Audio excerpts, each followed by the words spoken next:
Mesdames, Messieurs, bonsoir et merci de la fidélité à la télévision nationale. En Guinée, la protection de l'environnement est au cœur des priorités. Le département de l'environnement et ses partenaires parlent du lancement prochain d'une campagne dénommée Festi Environnement.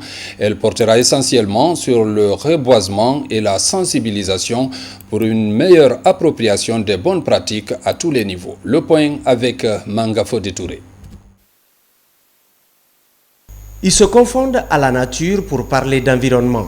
Cette conférence de presse annonce les couleurs de la première édition du festival environnemental dénommé Festi Environnement. Ce festival vise à sensibiliser les populations sur la nécessité de protéger l'environnement. C'est une initiative de la structure Facture Communication. On va communiquer là-dessus, on va alerter, on va conscientiser parce que ce mois-là, on l'a. Au fait, il faut informer, il faut communiquer. Parce que je pense que la communication qui se passe vis-à-vis de l'environnement aujourd'hui en Guinée est minime. Le ministère de l'Environnement, des Eaux et Forêts, qui a pour mission la conception, l'élaboration et la mise en œuvre de la politique du gouvernement dans le domaine de l'environnement, des eaux et forêts, s'est engagé à lutter contre la dégradation de la nature. À la conférence de Venezuela, par exemple, le pays s'est engagé à couvrir les 25% du territoire en forêt. Plusieurs partenaires promettent de soutenir le projet. Je suis très heureux d'être là, car ce sujet nous intéresse beaucoup, surtout en Arabie Saoudite. C'est une initiative que nous avons bien appréciée et je crois que pour la campagne de cette année, ils vont prendre la vedette.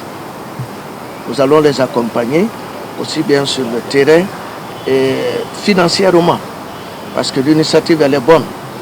Donc nous serons et au début et à la fin de l'initiative. Cela ne veut pas dire que d'autres ONG ne vont pas participer à la campagne de reboisement, non. Ils sont aussi libres de venir présenter leur initiative. Prévue pour le mois de juin prochain, la première édition du festival environnemental concerne les régions de Kindia. Une forte dégradation de la nature suite à l'exploitation minière. Dans l'actualité encore, cette bonne nouvelle pour les services de météorologie et de l'hydraulique de Guinée. Les deux entités bénéficient d'appareils de dernière génération, des équipements qui permettront de faire des prévisions climatiques avec plus de précision. Reportage Bernard Tonguino. Longtemps amortis par la vétusté et le manque d'équipement, les services nationaux de la météorologie et de l'hydraulique se remettent sur pied. Un don de matériel vient redynamiser la prestation de ces centres d'information climatique. Le don est un appui du FEM, Fonds pour l'environnement mondial, et du PNUD, Programme des Nations Unies pour le développement. Et on s'inscrit bien sûr dans l'adaptation au changement climatique, aux objectifs de développement durable. Ça va permettre vraiment à la Guinée de répondre à tous les critères et aux capacités d'observation, de suivi, d'anticipation de tous les risques. Nous l'apprécions à sa juste valeur puisque ça vient à point nommé. Et en ce moment, nous avons beaucoup de difficultés. Les équipements sont vétustes. Avoir des équipements qui permettront d'élargir le réseau hydrométrique, c'est très important pour nous en ce moment. Mais ça va permettre à la DNH d'atteindre ses objectifs, de mieux travailler. Composé des stations météorologiques et hydrométriques, d'ordinateurs et de motos, ces équipements sont évalués à près d'1,4 million, soit près de 14 milliards de francs guinéens. Nous aurons 38 stations météorologiques modernes, une station de radiosondage moderne et 4 stations pour la surveillance du littoral. Je crois que ça sera un plus encore pour le service météorologique guinéen. Il faudrait que des efforts au niveau national soient déployés pour que le personnel quand même soit à la hauteur de l'entretien, de la maintenance et de l'exploitation. Nous avons un potentiel hydrique de 1165 cours d'eau. Nous avions, n'est-ce pas, un réseau de 82 stations qui étaient devenues vétustes. On n'avait qu'une quarantaine qui fonctionnait.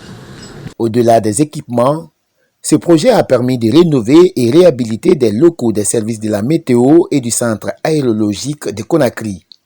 Autre perspective, la construction et l'équipement des différentes stations météo de l'intérieur du pays. Santé, les travaux d'extension du centre de traitement du Covid-19 de Bessia évoluent à la satisfaction de l'Agence nationale de sécurité sanitaire. Un des 2 chapiteaux installés dans l'enceinte du centre est désormais opérationnel. Reportage Mamadi Ternakamisoko. Le centre Covid de Bessia. Depuis la fermeture de Donka pour cause de travaux, il est devenu le plus grand centre de traitement avec une capacité hospitalière de 280 lits. Ces dernières semaines, la cadence des infections s'est accélérée et le centre est constamment en manque de place. Pour faire face à l'urgence, l'extension de ce site de prise en charge est en cours par les autorités sanitaires.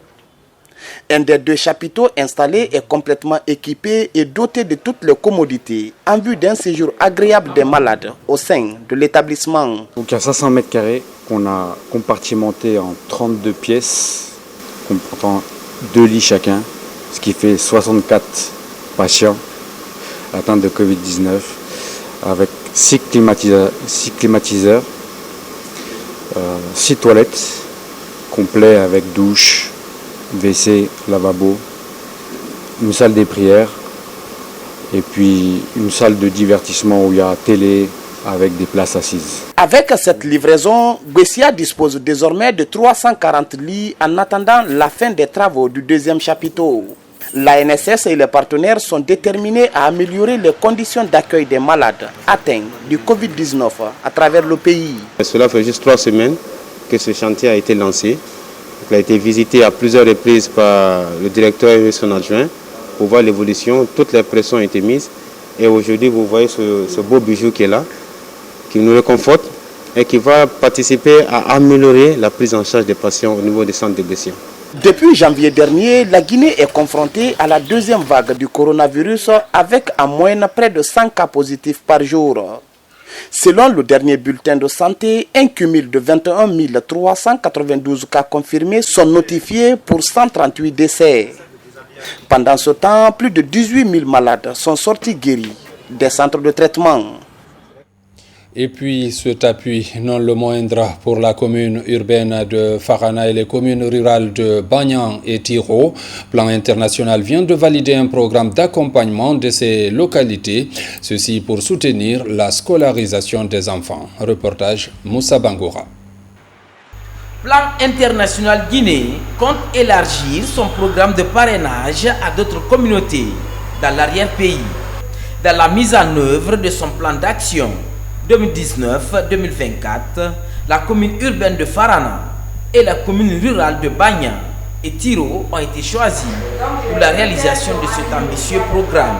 Nous sommes là aujourd'hui pour la tenue d'un forum qui a 3 objectifs. D'abord, comme il est de coutume chez nous, il faut que les partenaires, les structures de jeunes, les autorités, les services étatiques avec lesquels nous allons travailler sachent qu'est-ce que c'est que le plan international Guinée. Quels sont nos domaines d'intervention, comment nous travaillons et avec qui nous travaillons. Au cours de cette rencontre, une convention de partenariat a été scellée entre les communes bénéficiaires et les partenaires techniques. Désormais, tous les enfants de ces différentes zones d'intervention seront accompagnés par Plan Guinée. Avec le système de parrainage des enfants, c'est une façon de nous aider à encadrer les enfants. Donc ça y va dans le développement de notre collectivité. Nous allons leur rassurer que nous, de notre côté, notre engagement ne fera pas défaut. Une large compréhension du programme d'activité, une présentation de l'approche de gestion des projets communautaires et quelques clauses de convention de partenariat ont été élucidées aux participants. Les travaux ont été sanctionnés par la remise des produits hygiéniques aux responsables des communes concernées. Mesdames, Messieurs, c'est la fin de ce journal. Merci de l'avoir suivi et bonne suite de programme.